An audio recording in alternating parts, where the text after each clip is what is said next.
नमस्कार दोस्तों। भारत में ऐसी कई जगह है जो अपने रहस्यमय कारणों से चर्चा में बनी रहती है।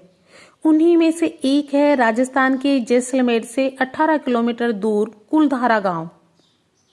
दोस्तों, ये भारत के चुनिंदा भूतहा गांवों में से एक है। इस गांव को शापित गांव माना जाता है। यह गांव आज जिस हालत में वैसा कभी नहीं था।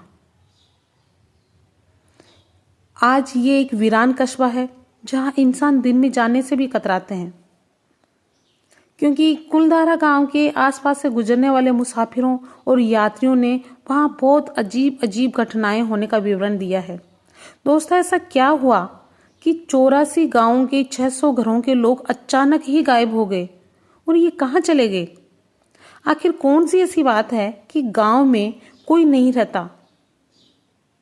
यही रहस्य मैं आपको बताऊंगी कि ये गांव कैसे बंजर और वीरान हो गया। आखिर ऐसी क्या बात है कि उस गांव में आज तक कोई नहीं रहता? दोस्तों, आप कभी वहां जाएंगे तो वहां पर खंडर हालात में जर्जर घर आज भी उस घटना की गवाही देंगे कि जिसके कारण ये सुंदर सा गांव वीराने में बदल गया था। आज से लगभग 200 साल पहले यह कुलधारा गांव बहुत ही सुंदर और सुविधाओं से युक्त हुआ करता था, जो आज भारत की सबसे डरावनी जगह में से एक है। यहाँ आसपास के लोगों का कहना है कि यहाँ भूत रहता है, क्योंकि रात में कभी कभी यहाँ चूड़ियों की खनकने की आवाज आती है तो कभी बच्चे के रोने की आवाज आती है। अब तो राजस्थान सरकार ने इस गांव के 3 किलोमीटर दूरी पर एक बाउंड्री बना दी और बाउंड्री बनाने के बाद में बना दिया एक बड़ा सा गेट, क्योंकि यहाँ दिन में तो कोई भी घूम सकता है, लेकिन शाम ढलने के बाद में कोई नहीं जा सकता। आम आदमी की तो छोड़िए, शाम 4 बजे बाद वहाँ गाड़ी भी नहीं रुकता है, क्योंकि इतिहास के अनुसार ये गांव एक रात में खाली हो गया था। ये गांव ही नहीं, यहाँ की सड़कें भी एकदम वीरान होती है, जहाँ न लोग न गाड़ियाँ। जब आप कुलधारा गांव के दरवाजे पे पहुंचेंगे तो आपको एक बार अजीब महसूस होगा कि इस चिलचिलाती गर्मी में भी कुलधारा में आपको गर्मी नहीं महसूस होगी। दोस्तों, इतिहासकारों के अनुसार सन 1291 के करीब जैसलमेर से करीब 18 किलोमीटर दूर पालीवाल ब्राह्मणों ने इस गांव को बसाया था। यहाँ 84 गांवों के 600 घरों के लोग एक साथ मिलजुल कर रहते थे। इस जाति के लोग बहुत ही पढ़े लिखे और अमीर थे। दिमाग बहुत तेज होने के कारण इस जाति के लोग अच्छे वैज्ञानिक भी थे। इन्हें तेज इसलिए माना जाता है कि ये उस समय अच्छी तकनीक का उपयोग करके घर बनाते थे, जिसमें से कुछ घर आज भी मौजूद हैं। सबसे आश्चर्य की बात तो यह है कि ये घर इतने पुराने होने के बाद भी आप उसे देखेंगे तो वो आपको बिल्कुल नए जैसे दिखाई देते हैं। ये लोग एकता में बहुत विश्वास रखते थे। दोस्तों, इस चिलचिलाती गर्मी में भी वहां पर बहुत शीतल हवाएं आती हैं।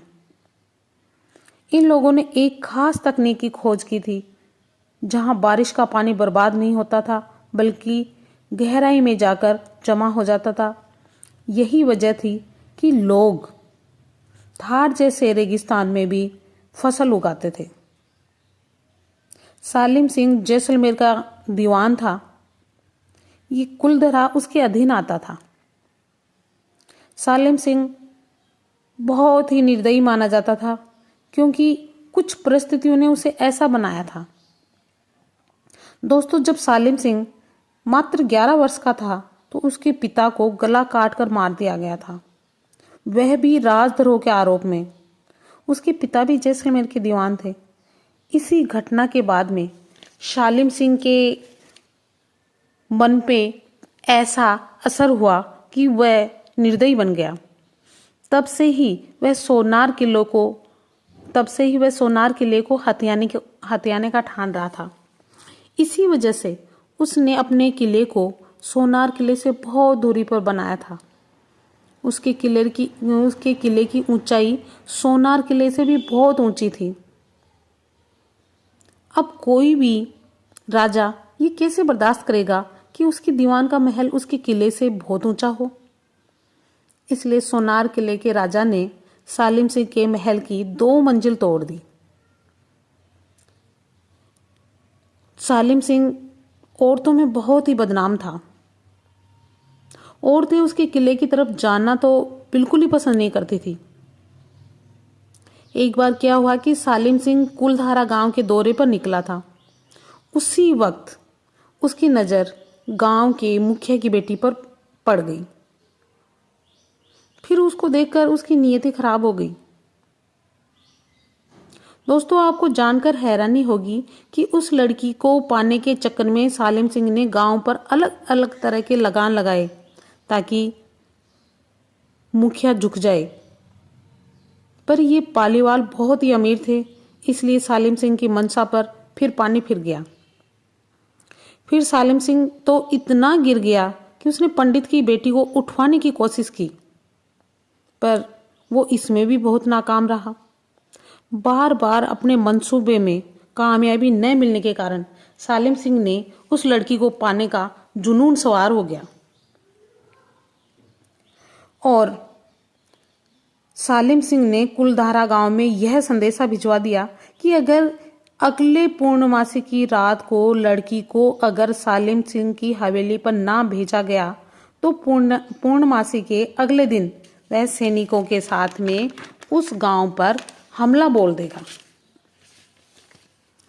गांव में तो बहुत एकता थी, इसलिए पूरा गांव जब यह बात सुना तो बहुत परेशान हो गया था कि क्या किया जाए। गांव का प्रत्येक आदमी सुझाव दे रहा था, पर किसी का कोई सुझाव सही नहीं था। वो ज़्यादा इंतजार भी नहीं कर सकते थे क्योंकि पूर्णमासी में आने में कुछ ही दिन बाकी थे। जब लोगों से हल नहीं निकला तो पंचायत बैठी और कुलधारा गांव के सभी लोग एक मंदिर में एकत्रित हुए, जिसके बाद बातचीत शुरू हुई। कुछ लोगों ने कहा कि हम उनसे लड़ेंगे, पर उनकी संख्या बहुत ही कम थी, जिसकी वजह से यह प्लान भी काम नहीं किया। कुछ लोगों ने राय दी कि मुखिया यह गांव छोड़कर चला जाए, पर बाकी के लोग यह जानते थे अगर उन्होंने ऐसा किया तो सालिम सिंह गांव के लोगों पर बहुत गुस्सा निकालेगा। इसलिए सब लोगों ने फैसला किया कि वो चुपचाप इस गांव को खाली कर देंगे। उन्होंने कहा कि गांव की इज्जत का सौदा वे कभी नहीं करेंगे। इन लोगों को यह भी पता था कि वो 1 आध दिन के बाद जाएंगे तो कहीं ना कहीं ये बात सालिम सिंह तक पहुंच जाएगी। इसलिए उन सब लोगों ने मिलकर के एक फैसला किया कि वो आज और इसी रात जाएंगे। सबको कहा गया कि वे कीमती और ज़रूरी सामान लेकर ही चलिए, बाकी सामान यहीं छोड़ दे, क्योंकि इतने सारे सामान, इतनी सारी धन संपत्ति के साथ में नहीं जाया जाएगा। तो दोस्तों, सभी कुलधारा गांव के लोगों ने बहुत ही कम सामान, ये कह सकते हैं कि बहुत ही कम सामान जो बिल्कुल ज़रूरी था, उसी को लेकर के वो चले गए। बाकी सब कुछ अपना इसी गांव के अंदर छोड़ गए। लेकिन जब जा रहे थे तो दोस्तों, कोई भी अपना इतनी मेहनत के बलबूते पे जो स्थापित करता है छोड़ के नहीं जाना चाहता। तो वो उनकी एक बहुत बड़ी मजबूरी थी जिसके कारण उनको जाना पड़ रहा था। इसलिए उनका मन दुखी था, चीखते चिल्लाते हुए जा रहे थे। तो उन्होंने जाते जाते इस गांव को एक श्राप दिया कि ये गांव अब कभी नहीं बसेगा। जो भी यहाँ बसने की कोशिश करेगा वो खुश नहीं रह पाएगा। दोस्तों, बहुत से बच्चे, बहुत से बीमार, बहुत से वृद्ध इस हालत में थे कि वे रात को चल के जाने में असक्षम थे और इस जल्दबाजी में बहुत से बुजुर्ग, बहुत सारे बच्चे, बहुत सी स्त्रियां जो यहाँ छूट गई थी, उनकी आत्माएं आज भी यहाँ भटकती है और वो जब तब रात्रि को कोई जो भी यहाँ विश्राम करता है उनको नज़र आ जाती हैं और वो अपना वजूद वहाँ पे दिखाते हैं। तो दोस्तों, जब वे लोग इस गांव को छोड़कर चले गए थे तो उसके 3 दिन बाद, यानी पूर्णमासी से 3 दिन पहले वो चले गए थे, तो 3 दिन बाद सालिम सिंह वहाँ आया तो उसके तो होश ही उड़ गए, क्योंकि इस गांव में सन्नाटे के सिवा कुछ नहीं था। पूरे गांव की उसने तलाशी ली पर उसे कोई नहीं मिला। सालिम सिंह के सैनिकों ने यहाँ बसने की बहुत कोशिश की पर उनके साथ कभी कुछ भी सही नहीं हुआ। कहा जाता है कि कोई भी इंसान अगर वहाँ रात को रुकने की कोशिश करता है तो वह एक रात रुक गया तो दूसरी सुबह उसकी होगी नहीं। तभी से यह कुलदुरा गांव सुनसान और वीरान रहा है।